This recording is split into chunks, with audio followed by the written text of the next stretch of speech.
Let's plan. Let's the word. Magpaplano tayo. Dahil ang mga taong walang plano, walang mangyayari sa kanya. Tatagapin mo sa sarili mo ano yung kainaan mo. Never justify evil deeds. At yung problema ko mananaw, sister, huwag kang magaganda, huwag kang magmarites. Ano sinasabi ng mananaw?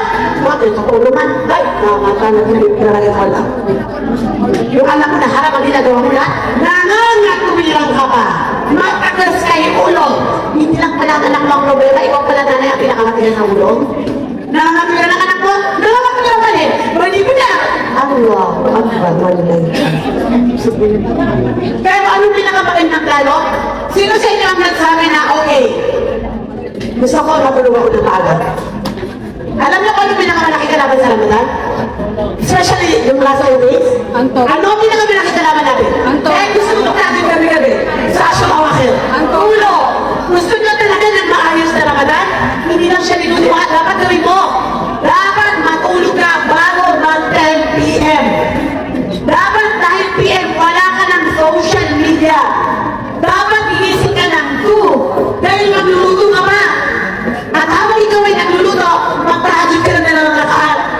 Habang iniitan mo yung isda na sumalap, dahil ang babae talaga, magluluto talaga tayo. Ano ba naman yung dito ako magtitikal?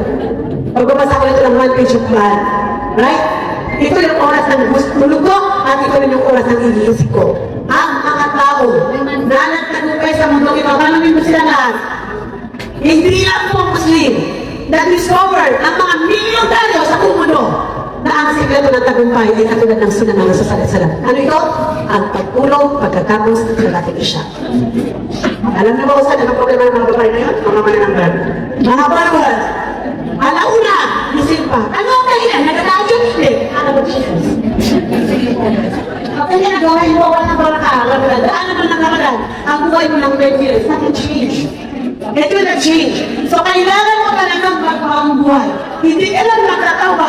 Ipapakita mo sa una na babagawin mo. Kakasali, kaya ko ba? Kaya mo. Kaya lang mo, hindi ko kaya at ulimamin. Bakit hindi mo kaya matutulog ng maaga? Bakit ka matutulog ng maaga? Para kayo, asawa ko? Hindi. Dahil ba ako'y magtitita? Hindi. Dahil ko yung anak ko? Hindi. Ako ay matutulog ng maaga para sa Allah. At ito ang sunnah ng Rasulullah. Makikita mo kapatid, ito isang tibla. Pag natulog ka ng maaga, ang last 10 days of Ramadan, tulog sila, pero ikaw, nakahadog kayo na ito. Nakafocus ka. Bakit? Kasi natulog ka ng maaga. Batsaan na naumakom subata. Ginawa na ito ang gabi para magpahinga. Ang mga tao ngayon, maganda umaga, ginawa nila ang gabi para manood ng Surya Telegabela. Doon yan doon. So mga tao, kaso gagawin, kapalang Allah, bilo nila na para manood yan. So, magkaplano tayo.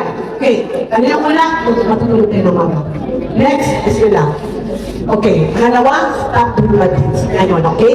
Pangatlo, next slide mo. Start making a difference.